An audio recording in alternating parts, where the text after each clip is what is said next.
This is the Star News Brief. I'm Susan Kiprono. About 500 elders drawn from President Uhuru Kenyatta's Kikuyu community are to visit Kango Kajaramogi home and endorse opposition chief Raila Odinga for the top job. The meeting, the first of its kind, is the clearest indication that Uhuru may back Raila and not his deputy William Ruto when he retires in 2 years. The elders started arriving at the lakeside city for a political statement that's expected to have a bearing on the 2022 race to succeed Uhuru. After the Bondo meeting, the Luo elders and select political leaders will be hosted for the second part of the meeting in Nyeri County on the 30th of October 2020. Get a copy of The Star by subscribing to our e-paper for only 10 shillings by dialing *550*3#.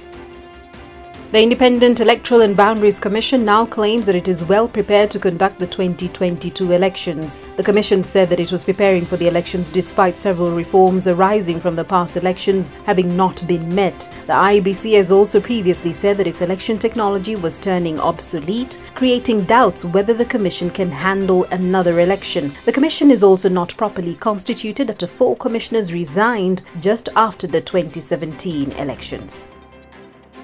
In the last 2 months, Deputy President William Ruto has fired up his 2022 presidential campaigns, declaring his grand march to State House is unstoppable. The DP has openly claimed the so-called system and the deep state won't block his presidential bid because he has the millions of Kenyans and God on his side. Furthermore, Ruto's populist no man's land strategy, meaning no part of Kenya belongs exclusively to any one person or community, will be trumpeted far and wide as he campaigns and appeals to the common man and popular discontent. In Siasa today, The Star looks at Ruto's bid and what it pretends for Uhuru and Raila.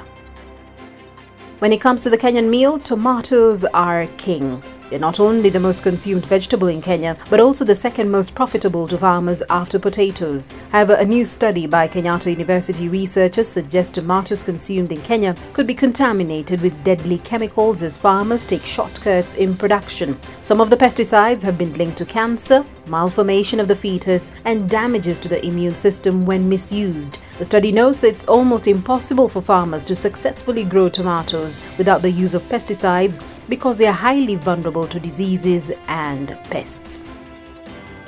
When Mabel found out she was pregnant, the first thing she did was call her boyfriend. They talked about it and then decided that abortion was the right option as they were not ready. When The Star caught up with her, she carefully tucked herself at the corner of her bed. Her eyes were swollen and she said she was yet to change the sheets in her bed. She had been inside her apartment for a few days, barely seeing anyone because she didn't want to explain her crying. This is one of the many bitter stories that come with unsafe abortions, as The Star learned on International Safe Abortions Day.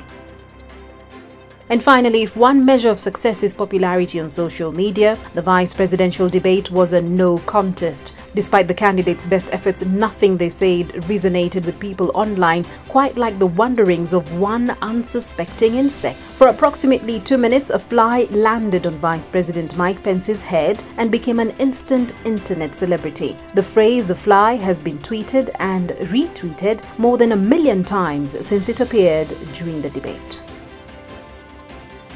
Get a copy of The Star by subscribing to our e-paper for only 10 shillings by dialing *550*3#. You can also get more on the Star website.